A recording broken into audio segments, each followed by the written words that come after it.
Bayangkan kita terbangun oleh sebuah berita yang memperingatkan bahwa Israel telah melancarkan serangan yang belum pernah terjadi sebelumnya terhadap fasilitas nuklir dan pangkalan rudal bawah tanah Iran.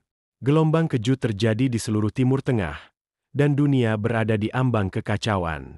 Dapatkah Israel benar-benar melakukan hal ini? Bagaimana? Dan apa yang akan terjadi? Jika Israel memutuskan untuk mengambil tindakan, maka serangan itu tidak akan menjadi serangan udara ala Hollywood dengan ledakan dramatis dan hasil yang cepat. Sebaliknya, itu akan menjadi operasi presisi yang memiliki banyak aspek, memerlukan teknologi paling canggih, strategi yang matang, dan elemen kejutan yang mutlak. Mari kita selami lebih dalam bagaimana Israel dapat melaksanakan misi kompleks ini. Kita perlu mengeksplorasi taktik persenjataan dan siluman yang luar biasa, yang dapat membentuk masa depan Timur Tengah. Iran, dalam upaya untuk melindungi situs-situs nuklirnya, telah menempatkan fasilitas-fasilitas paling penting jauh di bawah tanah. Tersembunyi di dalam pegunungan atau ditutupi oleh lapisan-lapisan beton bertulang yang membuatnya hampir menjadi benteng yang tidak dapat ditembus. Kita membicarakan tentang fasilitas pengayaan nomor 1 yang menampung ribuan sentrifugal untuk memperkaya uranium menjadi bom nuklir.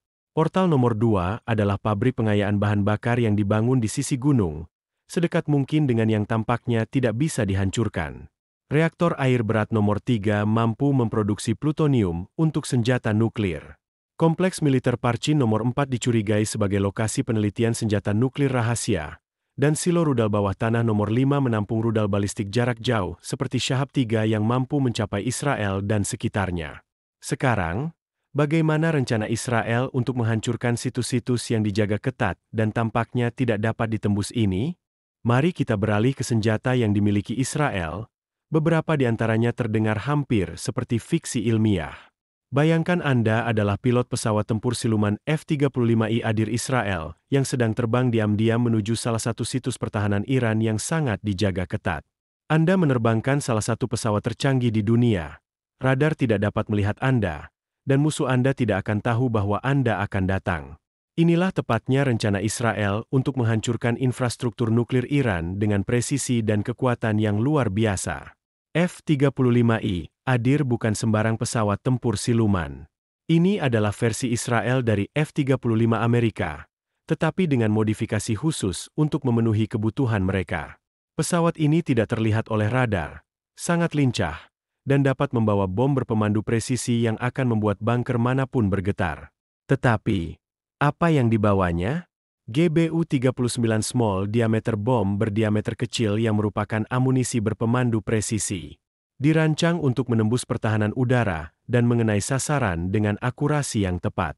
Bom pintar ini menggunakan panduan elektrooptik dan GPS canggih untuk membidik target, seperti stasiun radar dan peluncur rudal. Rasanya seperti mengirim drone dengan penglihatan laser untuk mengenai sasaran dengan presisi bedah. Ketika Anda membutuhkan daya tembak nyata, ada satu pilihan, F-15I Raem, pesawat tempur kelas berat Israel.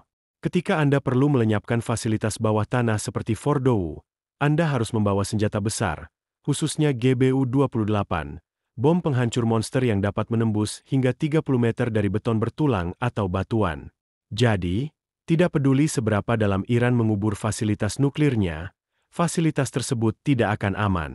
Lebih baik lagi, Israel mungkin akan mengerahkan GBU-72, sebuah alat penetrator canggih seberat 5.000 pon yang bahkan lebih efektif dalam menerobos struktur yang dibentengi.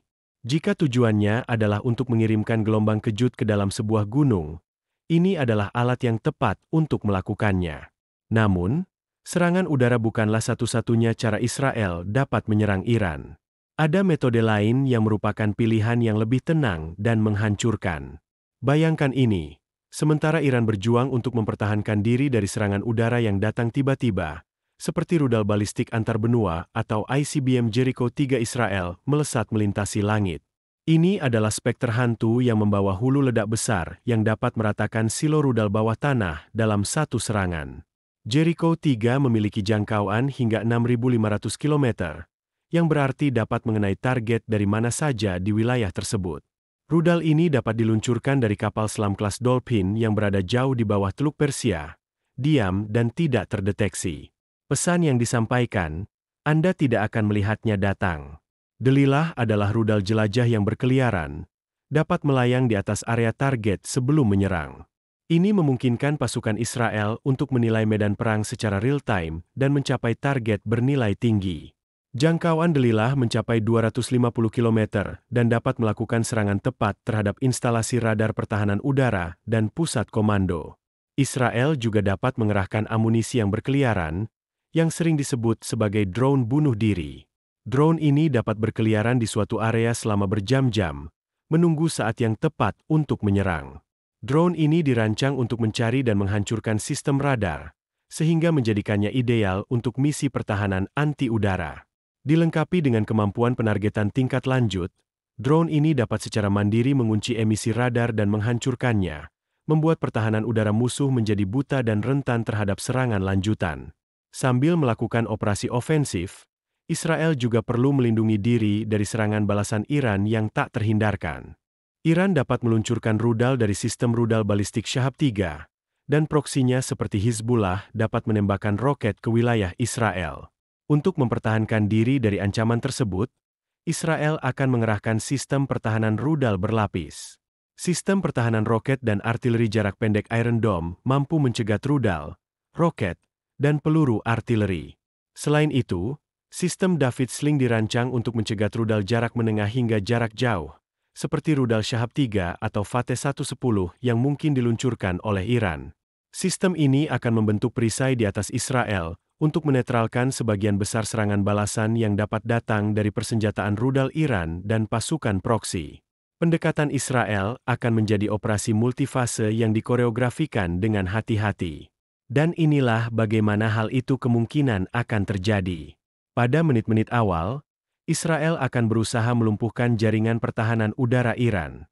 Disinilah peperangan siber dan pesawat serang elektronik seperti Gulfstream G550 Nadzone berperan. Pesawat-pesawat ini dilengkapi dengan sistem peperangan elektronik yang mengganggu jalur komunikasi radar dan sistem panduan rudal. Ini bukan hanya soal penghindaran, tetapi juga melumpuhkan kemampuan Iran untuk melawan.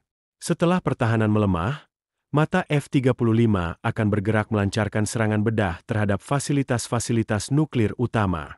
Nanas dan Fordow akan menjadi target utama yang kemungkinan besar akan diserang dengan GBU-28 atau GBU-72 yang menyasar sentrifugal bawah tanah. Hals-Arak akan menjadi target berikutnya dengan bom berpemandu yang menyasar fasilitas nuklir utama, seperti reaktor atau tempat penyimpanan air. Namun, disinilah hal-hal menjadi menarik. Sementara dunia menyaksikan serangan ini terjadi, Israel dapat melancarkan serangan mendadak terhadap silo rudal bawah tanah Iran dengan menggunakan rudal Jericho-3 atau rudal jelajah yang diluncurkan dari kapal selam. Sekarang, mari kita lihat bagaimana pasukan khusus elit Israel, seperti Sayeret Matkal, dapat menyusup ke Iran. Misi mereka adalah untuk menyabotase fasilitas-fasilitas paling penting dari dalam. Kita telah melihat ini sebelumnya. Mereka telah melakukan operasi jauh di dalam Iran, mulai dari pembunuhan hingga sabotase infrastruktur nuklir. Infiltrasi yang tepat waktu dapat menyebabkan kekacauan di lapangan, yang semakin memperkuat dampak dari serangan tersebut. Namun, tidak ada rencana yang tanpa risiko, dan Israel akan menghadapi serangan balasan yang signifikan. Pertama dan yang paling utama adalah kemungkinan pembalasan Iran dengan rudal balistik, seperti Shahab-3, yang ditujukan ke kota-kota Israel. Iran dapat melakukan serangan balasan dengan keras. Tambahan kemungkinan proksi Iran, seperti Hizbullah, yang meluncurkan roket dari Lebanon, dan Anda memiliki potensi terjadinya perang regional secara besar-besaran. Jadi, bisakah Israel benar-benar melakukan operasi yang berani ini dan melumpuhkan kemampuan nuklir serta rudal Iran? Jawabannya tidaklah sederhana. Di satu sisi, Israel memiliki teknologi senjata dan keahlian militer untuk melakukan serangan besar-besaran. Di sisi lain, serangan yang sangat canggih memiliki risiko eskalasi yang sangat besar, dan dampaknya dapat dirasakan di seluruh Timur Tengah dan sekitarnya. Namun, jika kelangsungan hidup Israel dipertaruhkan, sejarah telah menunjukkan kepada kita bahwa mereka akan bertindak tegas dan tanpa ragu ketika ketegangan terus berlanjut. Dunia menyaksikan dengan cermat, menunggu untuk melihat apakah pertikaian antara Israel dan Iran ini akan menjadi kenyataan. Ketika dan jika hal itu terjadi, maka konsekuensinya akan bersifat global. Jika Anda tertarik dengan video ini, silakan klik tombol like, beri komentar, dan subscribe agar Anda terus mendapatkan informasi terbaru di channel Media Populer.